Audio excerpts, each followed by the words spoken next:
When you look at a Formula One track map, what do you see?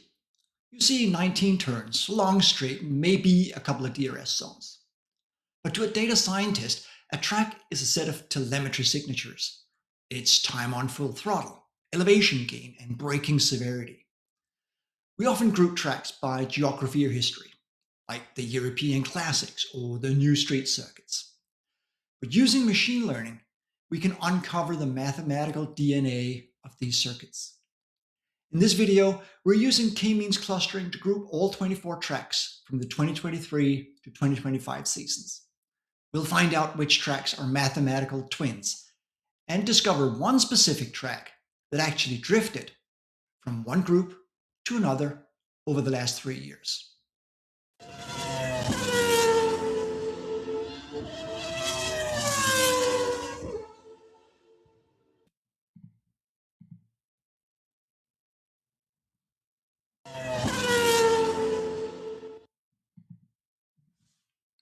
To group these tracks, we can't just look at the layout, we have to look at how they're driven. Using the silhouette coefficient to evaluate the quality of each potential cluster solution, the algorithm honed in on 5 input features to define each circuit. Slow corners, the percentage of turns of each lap that are low minimum speed corners. Time at full throttle, how much of the lap is the driver's foot pinned to the floor.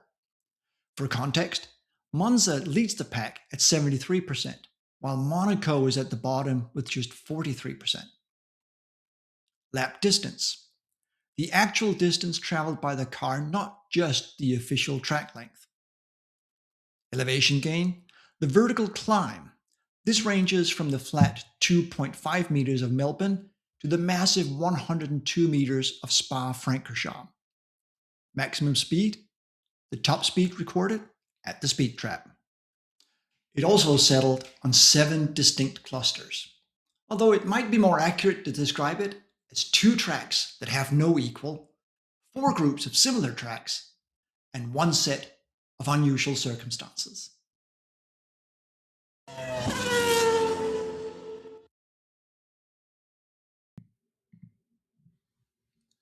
Let's start with the 2 tracks that have no equal.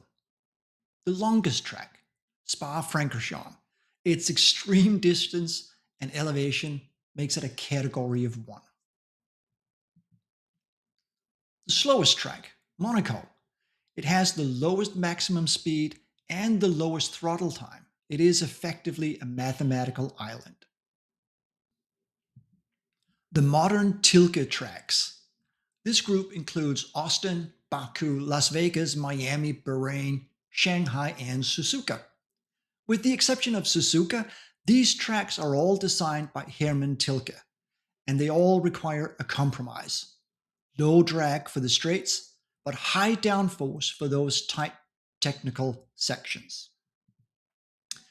It's easy to see how Suzuka got grouped together with the Tilke tracks, as it has a number of characteristics and corner complexes that are often cited as inspiration for parts of Tilke's tracks.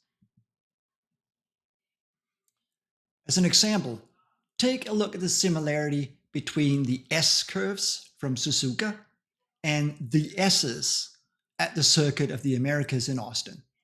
It's clear that they are very similar, and even the names are too similar to be a coincidence. The flat and short tracks, Mexico City, Montreal, Singapore, and Zandvoort. These are often built on existing public roads or parklands and feature very little elevation change. The speed havens, Jeddah, Lusail, Melbourne, Monza, Silverstone, and Yas Marina. These are the tracks where the throttle is open nearly 70% of the time and average speeds are at their peak.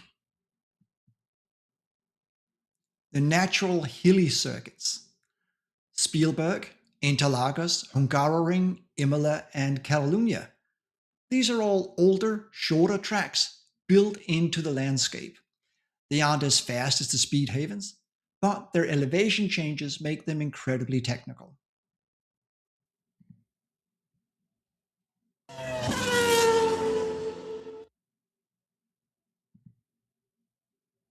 Then there's the group which only contains one event, the 2025 Las Vegas Grand Prix.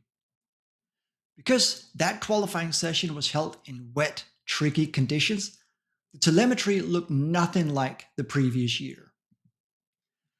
Lando Norris's pole lap was 15.6 seconds slower than the 2024 pole. Mathematically, the rain turned Las Vegas into a version of Monaco.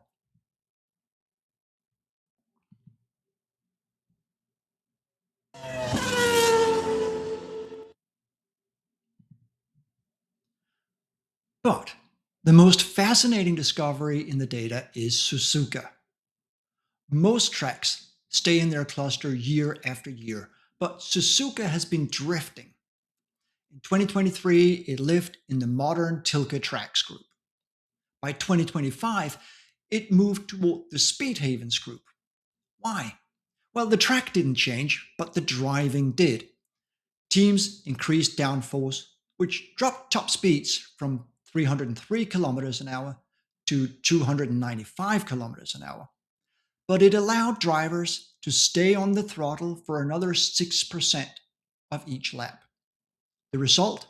The pole lap was 1.9 seconds faster. So why does this matter? Well, by identifying these clusters, we can predict where a car might struggle or shine. If a team develops a Monaco spec wing, they know that it won't work at Monza, but it might just be the edge they need for a rainy night in Las Vegas. Data science tells us that the Temple of Speed and the roller coaster of the Ardennes aren't just nicknames. They are measurable mathematical realities. I'm Kenneth Jensen. If you want to see if we can use these clusters to predict the next race winner, subscribe for part 4. Thanks for watching.